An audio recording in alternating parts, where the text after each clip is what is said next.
یهود او نصارا د خپل پیغمبرانو د زوکړې ورځ لمانځي.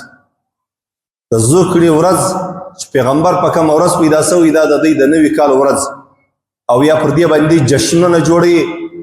د اسلام مقدس دین کې اوس د دې شي اجازه نشته. موږ نسو کولی چې د رسول الله صلی الله علیه وسلم د زوکړې ورځ دا پر جشن باندې ولمانځو، دا جشن ځین جوړ کړو د خوشحالي یا اختر وبولو لکه سیفیان او برلویان چې کوي.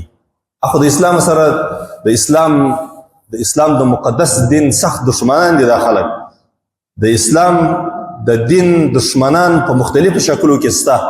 خو د انګریزو روزل سوي یوه ډله دا د برلویانو د سیفیانو ډله ده. الله جل جلاله د دې ظالمانو له شره موږ وساتي. دوی هم د رسول الله صلی الله علیه وسلم یو غیر معلومه ورځ دی شي چې هغه کې یعنی په لسګونو روایت په دې کې موجود دي چې رسول الله صلی الله علیه وسلم په کومه ورځ پیدا شوی، په دې کې ډېر اختلاف. حتی دا کلام خبره اساس چې د شپې دی که د ورځ، نو دوی دا ورځ په جشن باندې لمانځي او بیا دې ته نوم ورکړي جشن عید میلاد نبی. جشن سو خوشحالي سوه، اختر او بیا عید پسې ګډ کړي، یعنی اختر یې ځین جوړ کړي، بیا د پیغمبر د میلاد. الله جل جلاله د دې ظالمانو له شره موږ وساتي. عجبه خبره دا ده دې ظالمانو طول عمر د سیدنا شیخ عبدالقادر جیلانی رحمت الله تعالی علیه په نامه باندې دکانداری کړې. د شیخ عبدالقادر جیلانی چې د رسول الله صلی الله علیه وسلم د اولادې څخه یو ډیر ستر عالم او یو بزرګ دا په عراق بغداد کې تیر شوی. دې خلکو ټول عمر د ده په نامه باندې ګټه کړې ده او دوی په خپلو نامو کې په ډیرو غټو القابو باندې دی یادوي. په القابو یادېدل د دې بزرګانو د هېڅ بد کار نه دی، خو البته هغه د دوی غلوه، د دوی زیادت د الله جل جلاله د اولیاءو په باره کې. مقصد په دې کې دی چې امتیان د رسول الله صلی الله علیه وسلم ګمراهان کړي.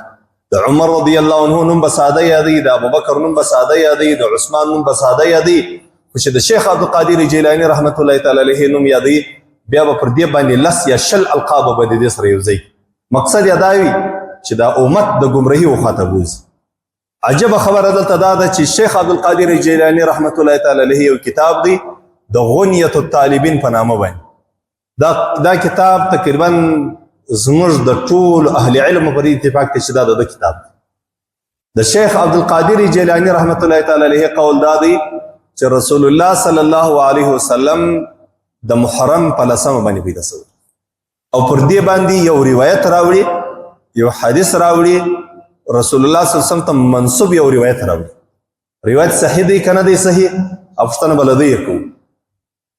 خو دا د شیخ عبدالقادر جیلانی رحمت الله تعالی علیه دغه قول ته بیا دغه ظالمان په دې وخت کې بیا سترګې پټې کې در تیر سي.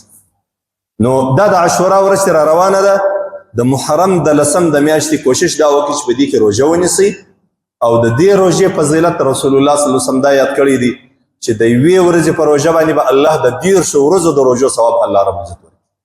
او په بعضې روایتو کې داسې هم راځي چې الله جل جلاله به د راتلونکي ټوله کال د صغیره ګناو او یا د ټولو ګناو کفاره به سي دا روژه د عاشورا د ورځې.